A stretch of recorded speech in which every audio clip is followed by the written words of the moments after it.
లలిత jewellers వారి double ధమాకా offer. అన్ని బంగారు నగలపై తరుగులో 1% తగ్గింపు. పాత బంగారు నగల ఎక్స్చేంజ్ పై గ్రాముకు 150 రూపాయలు అదనంగా పొందండి. నమస్కారం అమ్మా. నమస్తే అమ్మ. అమ్మ, శ్రావణ మాసం అంత ప్రత్యేకమైన మాసం అనుకుంటూ ఉంటాం కదా. వ్రతాలు, నోములు ప్రత్యేకంగా ఈ మాసంలోనే నియమించబడ్డాయి. అలాగే దీని వెనకాల ఆరోగ్య సూత్రాలు కూడా ఏమన్నా ఉన్నాయా? ఎందుకు మన పూర్వీకులు శ్రావణ మాసానికి అంత పెద్దపీట వేశారు తెలుసుకుందాం. మనం మామూలుగా ఎప్పుడు చెప్పుకునేటట్టే శ్రవణ నక్షత్రం ప్రాధాన్యం అని చెప్పుకుంటాం కదా. దానికి సంబంధించి శని ప్రధానంగా ప్రభావం చూపించే కాలం. అంచేత ఆ ప్రభావం లేకుండా ఉండడం కోసం అని చెప్పి వెంకటేశ్వర స్వామిని పూజించమన్నారు. అది ప్రధానం, చాలా ముఖ్యమైనటువంటిది. కానీ మనం అంతా లక్ష్మీ ఆరాధనలో బిజీగా ఉంటాం అమ్మా. మంగళవారాలేమో అమ్మవారు కదమ్మా, గౌరీదేవి. శుక్రవారాలు లక్ష్మీదేవి, అవునా?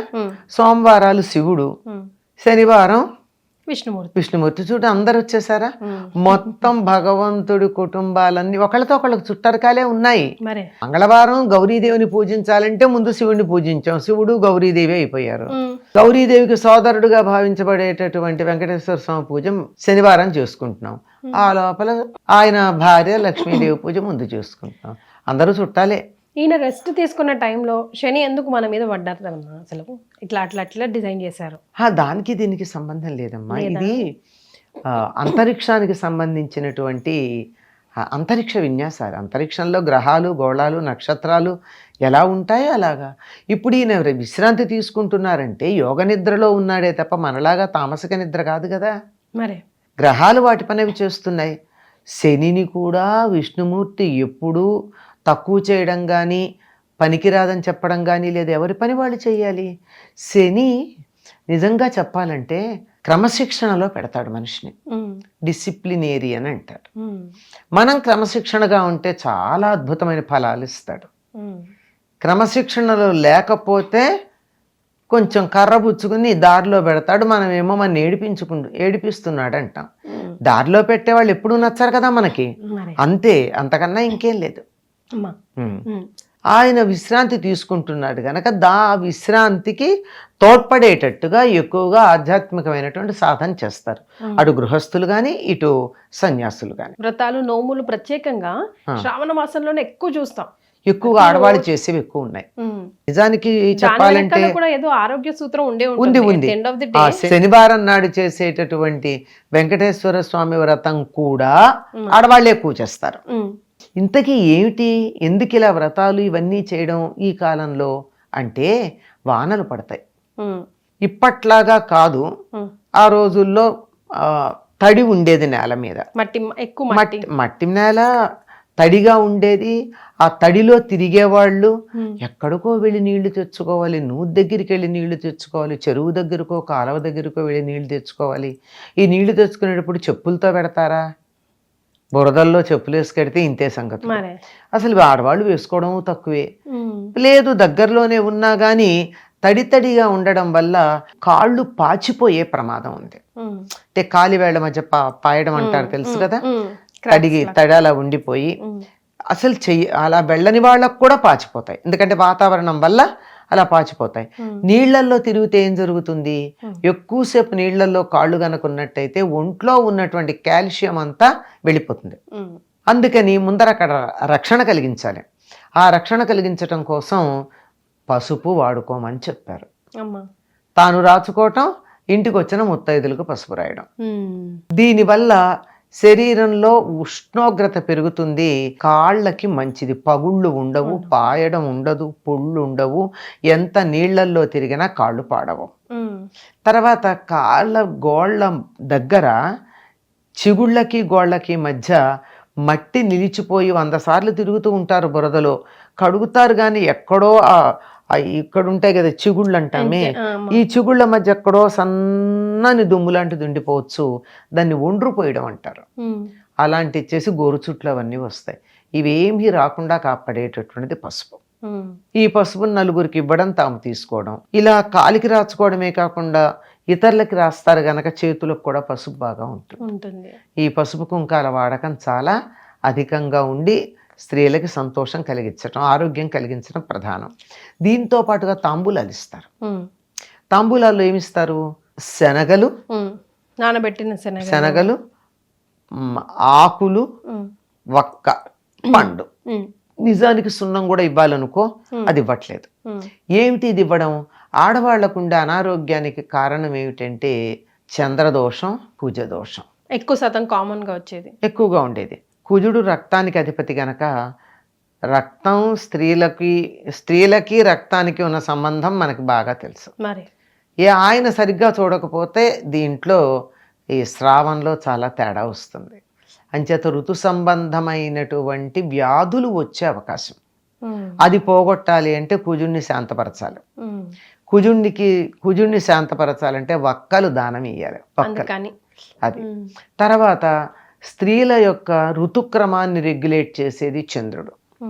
చంద్రదోషం గనక ఉన్నట్టయితే 28 రోజులకు కాక ఎక్కువ తక్కువ డిస్టర్బెన్స్ వస్తాయి. కనుక చంద్రుడిని శాంతపరచడానికి కావలసినవి దానం చెయ్యాలి. సూర్యుడు ఆరోగ్యకారకుడు, ఆరోగ్యం భాస్కరాది చేతనం కనుక ఈ 3 కలిపి ఆకు, ఒక్క, సున్నం కలిపి గనక మనం దానం చేస్తే వీళ్ళకి కుజదోషం, చంద్రదోషం, సూర్యదోషం పోతాయి. శనగలేమో గురుగ్రహానికి సంబంధించింది. ఆ గురువు అనుగ్రహం ఉంటేనే కదా మిగిలిన గ్రహాలన్నీ చక్కగా పనిచేస్తాయి. కనుక శనగలు దానం ఇస్తారు. ఇంకా శనగలు నానపెట్టి కూడా ఇస్తారు. అదొక విశేషం. ఏమిటి అంటే ఇవాళ ఇప్పుడు తీసుకెళ్తారు, నిన్న నానబెడతారు, ఇవాళ తాంబూలం ఇస్తారు, తాంబూలంలో తీసుకెళ్తారు. ఇంటికి వెళ్ళేటప్పటికి కానీ రేపు పొద్దుటికి కానీ వాటిలో చిన్న చిన్న మొలకలు వస్తాయి. ఈ మొలకలు వచ్చేటట్టుగా ఉన్నటువంటి శనగలు ఏవైతే ఉన్నాయో వీటిని తినడం వల్ల శరీరానికి కావలసినంత పుష్టి వస్తుంది. అటు పక్క ఇచ్చినటువంటి వాళ్ళకేమో గురుగ్రహ దోషం పోతుంది, తీసుకున్న వాళ్ళు తింటేనేమో ఆరోగ్యం కలుగుతుంది. కావలసినంత ప్రోటీన్ కదమ్మా శనగల్లో, శనగపప్పులో ఉండే ప్రోటీన్ ఇంత అంతా కాదు. ఇంత ప్రోటీన్ దానం చేస్తే తిన్నవాళ్ళకు ఉపయోగం. ఇటువంటి దానం చేస్తే బలవర్ధకమైన ఆహారం ఇచ్చినటువంటి పుణ్యము, గురుగ్రహ దోషం పోవడం, ఇవన్నీ ఒక పేరంటం చేసుకుని ఆడవాళ్లే తాంబూలాలు ఇచ్చుకోవడంలో ఉన్న విశేషం. మగాళ్ళు ఎందుకు ఎవరండి వ్రతాలు ఆడవాళ్ళే ఎందుకు చేస్తున్నారు? కుజదోషం, చంద్రదోషం ఉండేది ఆడవాళ్ళకి ఎక్కువ శాతం. అంచేత వీళ్ళు కనుక ఇచ్చుకున్నట్టయితే బాగుంటుంది. ఆరోగ్యానికి సంబంధించిన సూర్యుడు కూడా ఇవ్వాలని. ఎందుకు అంటే మరి ఈ రోజుల్లో చాలామందికి అలవాట్లేదేమో కానీ పూర్వం పీరియడ్స్ వచ్చినప్పుడు 3 రోజులు అయిన తర్వాత 4వ రోజు స్నానం చేశాక చేసే మొదటి పని ఏమిటి? ఎవ్వరిని చూడడం ఏమీ చేయరు. స్నానం అవగానే వచ్చి సూర్యుడి వైపుకు తిరిగి ఆయనకు నమస్కారం చేసుకుంటారు. ఆరోగ్యప్రదాత ఆయనే. మళ్ళీ నాకు ఎటువంటి ఇన్ఫెక్షన్స్ రాక, ఎటువంటి అనారోగ్యాలు రాక నేను ఆరోగ్యంగా ఉండాలి అని ఆయనకే దండం పెట్టుకుంటాం. కనుక ఇటు ఆరోగ్యం, అటు గ్రహ దోషాలు పోవడం, ఇటు పసుపు, కుంకుమ, పసుపు ఇవన్నీ వాడడం వల్ల, శనగలు పెట్టి తినడం వల్ల ఆరోగ్యం పెరుగుతుంది. ఇది కారణం. అమ్మ మరి మామిడి తోరణాలు, ఇప్పుడు వేపాకు, మామిడి తోరణాలు కూడా ఇదే సీజన్ లో మనం ఎక్కువగా చూస్తూ ఉంటాం. దానికి కూడా ఏదో ఒక ఉందమ్మా. ప్రతి పండగకి మనం మామిడాకుల తోరణాలు కడతాం. కారణం ఏమిటంటే మామిడాకు చెట్టు నుంచి కోసిన 10 రోజుల దాకా తాజాగా ఉంటుంది. మిగిలిన ఆకులేమో వెంటనే వాడిపోతాయి. పైగా దాని నుంచి వచ్చేటటువంటి ప్రాణవాయువు ప్రసారం అన్నది అది వాడిపోకుండా ఉన్నన్నాళ్ళు ఉంటుంది. కనుక నలుగురు ఇంటికి వచ్చినప్పుడు 10 మంది వస్తారు ఇంట్లో. ఇంతమంది గాలి పీల్చి వదులుతుంటే బొగ్గు పులుసు వాయువు ఎక్కువ ఉంటుంది. అందుకే 10 మందిలోకి ఎడితే పిల్లలకి తలనొప్పి వచ్చిందంట. వచ్చి ఫ్రెష్, అమ్మయ్య తాజా గాలి పీల్చాం, ఫ్రెష్గా ఉంది అంటారు. అంటే ఆ లోపల గాలి ఉక్కిరి బిక్కిరి అయిపోయి మనకి ప్రాణవాయువు యొక్క శాతం తగ్గింది.